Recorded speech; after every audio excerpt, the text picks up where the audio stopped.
जिंदगी जीने के 4 सूत्र देता हूं। कौन कौन लेगा? इन 4 सूत्रों को अपनाएंगे तो मैं आपको गारंटी मैं लूंगा, आपकी जिंदगी स्वर्ग से भी अच्छी हो जाएगी। ऐसा लगेगा आप स्वर्ग में रह रहे हैं। वो 4 सूत्र दे रहा हूं, जिंदगी जीने की कला सिखा रहा हूं, सीखिए। सावधान है, सुनाऊं तो सुनिए। इन 4 चीजों को यदि आपने अपना लिया तो 1 महीने के अंदर आपकी जिंदगी नर्क से स्वर्ग बन जाएगी। सारे क्लेश, सारे सूत्रों को अपनाना पड़ेगा। सुनिए, पहला सूत्र, सूत्र नंबर 1, या इन्हें आप गुरु मंत्र भी समझ सकते हैं। 4 गुरु मंत्र हैं, ये 4 मंत्र हैं, 4 शिक्षाएं हैं, 4 सूत्र हैं। पहला सूत्र है आपके लिए, आपकी जिंदगी निखारने के लिए, संवारने के लिए। पहला सूत्र, किसी भी हाल में रहो, किसी भी स्थिति में रहो, किसी भी परिस्थिति में भी रहो, किसी भी स्थिति में परिस्थिति में रहो, परमात्मा का स्मरण करते रहो। श्री राम जय राम जय जय राम, श्री राम जय राम का नित्य जाप करता है, श्री राम जय राम का, उसके घर में कलयुग की परछाई भी नहीं पड़ती जो इसका नित्य जाप करता है। श्री राम जय राम। सोते रहो, जागते रहो, काम करते रहो, आप स्नान करते रहो, बर्तन धुलते रहो, कपड़े धुलते, रोटी बनाते रहो, कुछ भी करो, आप पवित्रता के दिनों में भी हैं तो इस मंत्र को बंद नहीं करना, उसमें भी ये चालू ही रखना है, साइलेंट होकर। अब बोलो श्री राम जय राम, मुंह से नहीं बोलना। सुमिरन ऐसा कीजिए खरे निशाने चोट, मन ईश्वर में लीन हो, जिह्वा हिले न होठ, होठ भी नहीं हिलना चाहिए, जिह्वा भी नहीं हिलना चाहिए, बिल्कुल चुप। अब मन को लगाओ, जाप में लगाओ, जरा करके प्रैक्टिकल करके देख लो। आंखें भी बंद कर सकते हो आप, कर लो।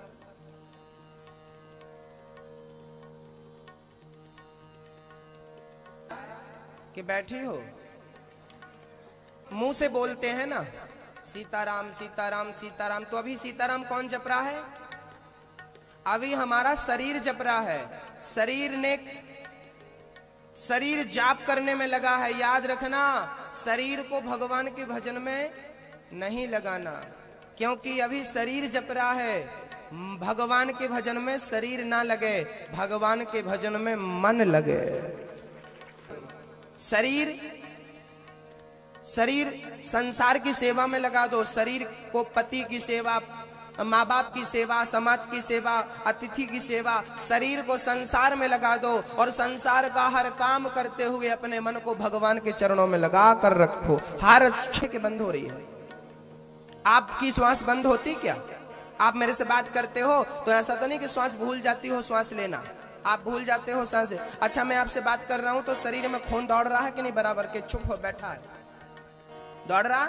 हाँ, मैं आपसे बात करूं तो भी शरीर का खून दौड़ता है, मैं सो जाऊं तो भी शरीर का खून दौड़ता है। सांस अपने हिसाब से चलती है, जैसे श्वास अपने हिसाब से चलती है। आप कितने भी बिजी हो, सांस अपने मस्ती से चलती है, खून अपने मस्ती से दौड़ता है। ऐसे संसार में बिजी हो जाओ लेकिन फिर भी परमात्मा का स्मरण बना रहे, यही है भक्ति। हम रोटी बना रही हैं, हमारी मैया सवेरे सवेरे उठ करके अब स्नान कर रही हैं और बोल रही हैं श्री राम जय जय राम। कपड़े वस्त्र बदल रही हैं, श्री राम जय राम बोल रही हैं। अब बच्चे को उठा रही हैं, बेटा जागो, श्री राम जय राम के नाम के साथ उसको जगा रही हैं। बच्चे को नहला रही हैं, बच्चे को तैयार कर रही हैं, पैंट पहना रही हैं, श्री राम जय राम। टाई लगा रही हैं, श्री राम जय राम।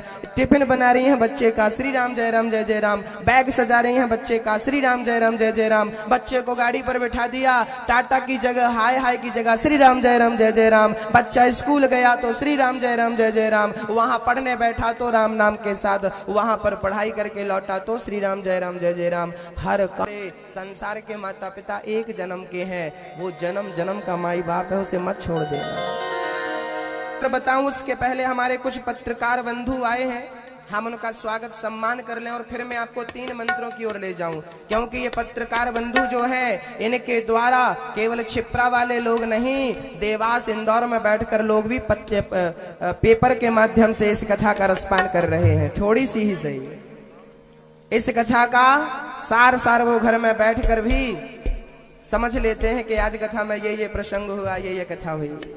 और ये हमारे भैया बहुत बढ़िया लिखते हैं और गजब, मैं रोज पढ़ता हूँ, आनंद आ जाता है। इतने सुंदर शब्द श्रृंगार करके सजा करके लिखते हैं कि आनंद आ जाता है उन्हें पढ़ करके, उन्हें समझ करके। पूरी कथा का सार तो ये लिख देते हैं। काम करते हुए स्मरण परमात्मा का बना रहे। अब एक मैया बोली, गुरुजी हम पूजा करने बैठते हैं, हमारा मन नहीं लगता। आइए आज मैं आपके मन को केंद्रित करने का एक बढ़िया समाधान आपके बीच में रखता हूं। देखिए, मंदिर में जाते हैं, चाहे मंदिर में जाएं चाहे आपने घर में छोड़, आपके घर में बहुत सारे भगवान होंगे। एक राम जी का या कृष्ण जी का या भगवान नारायण का आप जिससे प्रेम करते हैं, तो आज मैं आपको बताऊंगा, पत्नी जो होती है ना, पत्नी सेवा सबकी करती है लेकिन समर्पण अपने पति पे करती है। ऐसे सेवा सारे देवी देवताओं की कर सकते हो, लेकिन इष्ट कौन? किसी के इष्ट राम जी हैं, किसी के इष्ट कृष्ण जी हैं, किसी के इष्ट विष्णु जी हैं, जी हनुमान जी, अलग अलग नहीं है। इनको अलग अलग समझने की भूल ना करो। कैसे एक है? देखो, पानी के कितने नाम हैं? पानी ओस सवेरे सवेरे गिरती ना।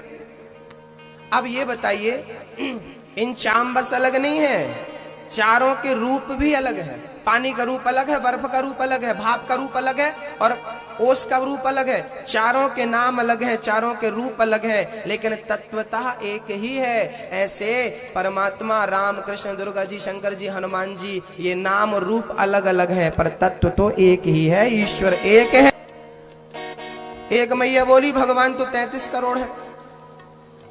33 करोड़ नहीं होते, ईश्वर एक होता। अच्छा एक बात बताओ मैया, हमारा ये दाहिना हाथ ये हमारे शरीर में ही है कि शरीर से अलग है? ये बायां हाथ शरीर में ही है कि अलग है? शरीर में ही किडनी है, आंख है, नाक है, सर है, गर्दन है, गला है, पीठ है, कंधे है, रीढ़ की हड्डी है, ब्लड है, सब कहाँ है? बोलिए, बोलो कहाँ है सब? सब शरीर के अंदर ही है ना। हाँ, जैसे एक ही शरीर में इतने देवी देवता उसी ब्रह्म के अंग हैं, उस ऐसे देखो ना। आप जो यहां बैठी हो मेरी मां, तो एक बात बताओ, आपके पापा आपको किस नाम से पुकारते हैं? आपके पिताजी? बोलो। हाँ, आपके पिता आपको बेटी कहते हैं, जबकि आपका पुत्र आपको मां कहता है, जबकि आपका भाई आपको बहन कहता है, जबकि आपकी बहन आपको बहन कहती है, आपकी सखी आपको सखी कहती है, आपका भांजा आपको मामी जी कहता है, आपका नाती आपको दादी जी और नानी जी कहता है, आप किसी की मासी हो, किसी की बुआ हो, किसी की काकी हो। याद रखना, आप एक ही हो, लेकिन आपको इतने सारे नामों में, इतने सारे रूपों में देखा जाता है। क्यों? क्योंकि आप तो एक हो, लेकिन आप एक आदमी बोला हमें ऐसा भगवान चाहिए जो बिल्कुल सीधा साधा हो, राम जी बोले मेरी टोली में आ जा।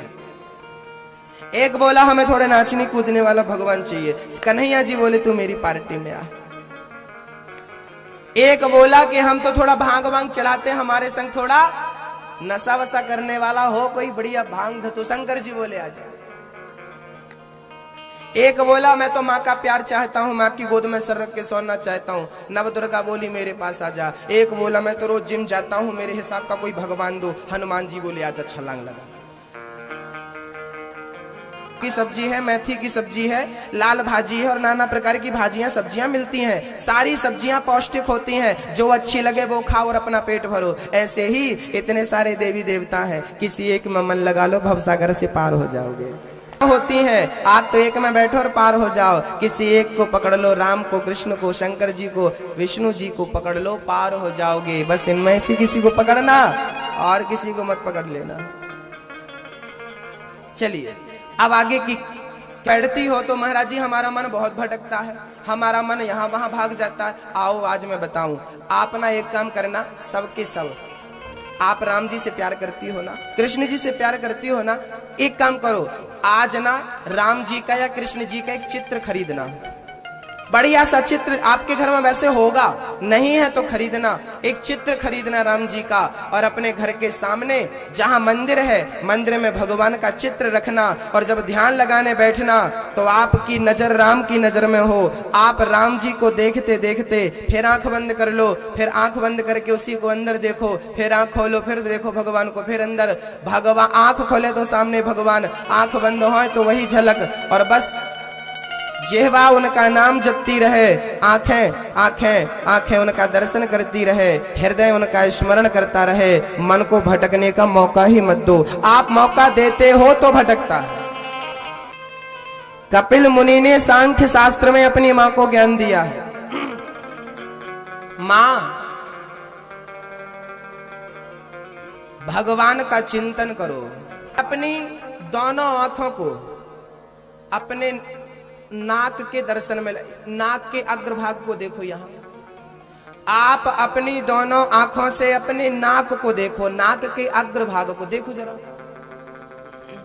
देखो, मजाक नहीं कर रहे हैं, देख नहीं है, आंखों से अपने नाक के अग्रभाग को देखिए। और यहां देखते देखते और फिर आप जाप करिए, श्री राम जय राम जय जय राम का करिए जरा, श्री राम जय राम जय जय राम, श्री राम जय राम जय, बोलते रहो।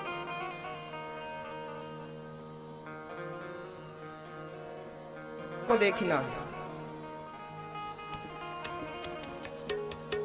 आपको क्या लग रहा है, मैं मजाक कर रहा हूं?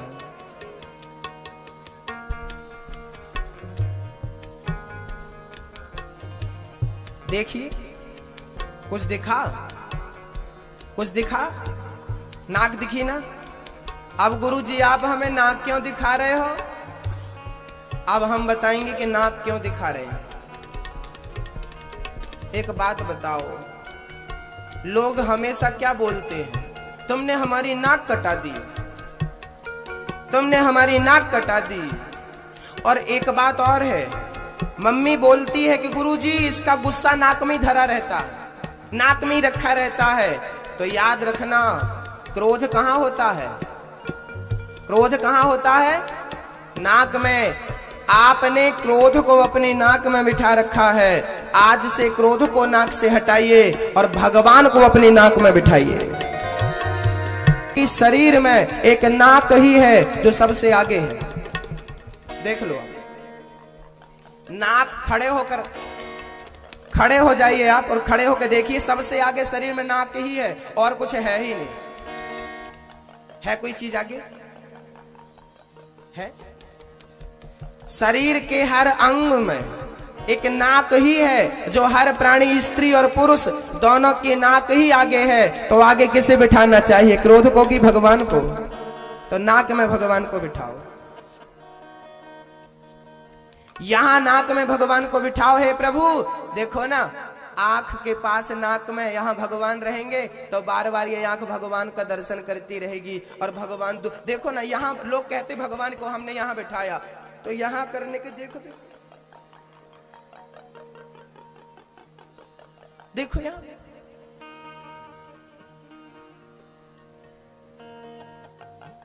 कितनी मेहनत करनी पड़ रही है और उसके बाद भी नजर नहीं आता। हृदय में भगवान तो है, नकारता नहीं हूं मैं, लेकिन हृदय में भी रहने दो और नाक में भी बिठा लो। क्या नुकसान क्या है ये बताओ?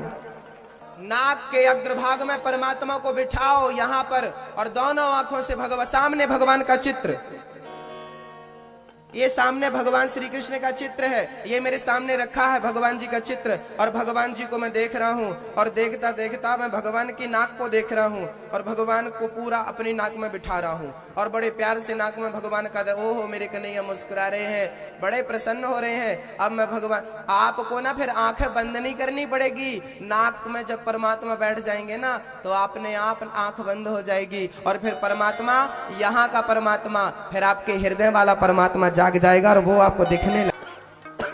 दूसरा मंत्र ध्यान देकर सुनना। दूसरा मंत्र है सदा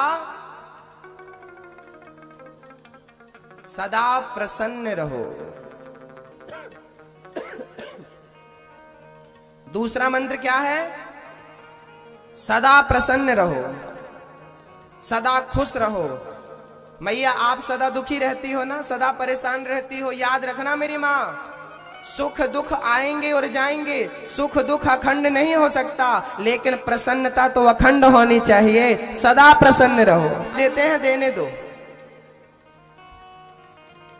देने दो गाली, हमें क्या रहना है? प्रसन्न रहना है। अरे देने दो ना गाली। आप हमें गाली दोगे तो हमारा क्या बिगड़ जाएगा? कुछ बिगड़ने वाला है? गाली देने वाले का बिगड़ता है, गाली सुनने वाले का कभी कुछ नहीं बिगड़ता। हम आपकी प्रशंसा कर रहे हैं, आप बहुत अच्छी हो, बहुत सेवा करती हो, पति की बच्चों की बहुत जिम्मेदार नारी हो। आपकी जब मैं प्रशंसा करता हूँ ना, आप बहुत खुश होते हैं, लेकिन जब मैं आपकी आलोचना करता हूँ, आपकी बुराई करता हूँ, आप बड़े दुखी हो जाते, मेरी बुराई कर दी। अरे भाई, जब मैंने बड़ाई करी थी तो मैंने बड़ाई के साथ आपको क्या दिया था, और जब मैं बुराई कर रहा हूँ तो बुराई के साथ मैं आपका क्या छीन रहा हूँ, क्या ले रहा हूँ? यदि आप प्रशंसा सुनते समय प्रसन्न थे तो आप बुराई सुनते समय, आलोचना सुनते समय भी प्रसन्न रहा करो। करने दो लोगों को आपकी आलोचना, आपको करने दो आपकी बुराई, कोई फर्क नहीं पड़ता। आपका स्वभाव प्रसन्न होना चाहिए, हमेशा प्रसन्न। राम जी के मंदिर में जाओ, राम जी प्रसन्न मुद्रा में बैठे। दुर्गा जी के मंदिर में जाओ, दुर्गा जी प्रसन्न मुद्रा में बैठी। आप किसी भी देवी देवता को देख लो, हर देवी देवता प्रसन्न मुद्रा में बैठे हैं। अरे और की तो छोड़ो, छोटा सा बच्चा 4 महीने का, 3 महीने का जब सोता है ना तो सोता सोता हंसता है। बोलो हंसता कि नहीं? देखा कभी? छोटा सा बच्चा, दादाजी आप भी सरवर हिलाओ, छोटा सा बच्चा आपने देखा होगा, 2 महीने का सोता सोता हंसता, खिलखिलाता। लो भैया, छोटा सा बच्चा वो सोते सोते हंस रहा है और ये जाग कर भी नहीं हंस पा रहे हैं। कितना बड़ा दुर्भाग्य है। वो सोकर भी खुश है और ये जाग कर भी दुखी है। याद रखना, भगवान के घर से जब आप आए थे ना तो आप तो इतने खुश थे कि सोते सोते भी हंसते थे, लेकिन संसार में आकर इतना दुखी हो गए कि अब तो जागते जागते भी आपको हंसी नहीं आती। इसलिए याद रखो मेरे भाई, मेरी माँ, मेरी बहन, कि सुख दुख अखंड नहीं है। आज मैं सुखी हूँ तो कल दुखी हो जाऊंगा, और कल दुखी हूँ तो परसों में सुखी हो जाऊंगा। सुख दुख आते जाते हैं, इनका भरोसा नहीं कब सुख कब दुख। अरे सुख दुख आएंगे और जाएंगे, लेकिन हर हाल में प्रसन्न रहना आपकी महानता को दर्शाता है। आप महान व्यक्ति हैं, हर हाल में प्रसन्न रहते हैं। नदियां सूख जाती हैं, क्या समुद्र सूखता है? नदियों में बाढ़ आ जाती है, क्या समुद्र में बाढ़ आती है? ना, समुद्र अपने स्वभाव को कभी नहीं छोड़ता। ऐसे ही कितना भी धन धान्य से घर भर जाए और कितनी भी गरीबी आ जाए, लेकिन अपने स्वभाव पर स्थित रहना चाहिए। प्रसन्नता हमारा स्वभाव होना, हर हाल में प्रसन्न रहो। दूसरा गुरु मंत्र क्या है? मैया बोलो, खुश रहो। अच्छा, आपको खुश रहने के लिए क्या क्या जरूरी है? क्या जरूरी है? आपको खुश रहने के लिए एक ही चीज जरूरी है।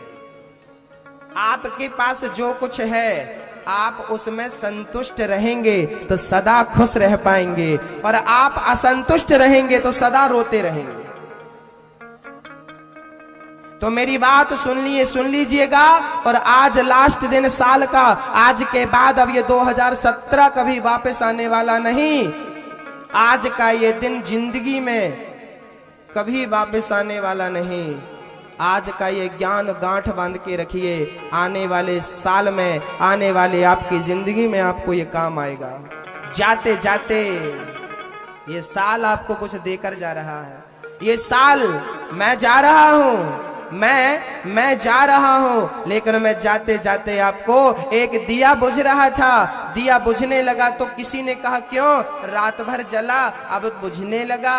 दिया बोला कोई फर्क नहीं पड़ता, मैं रात भर जला, जल करके हजारों को मार्ग दिखाया, अब मार्ग दिखा करके मैं बुझ भी गया तो कोई फर्क नहीं पड़ता।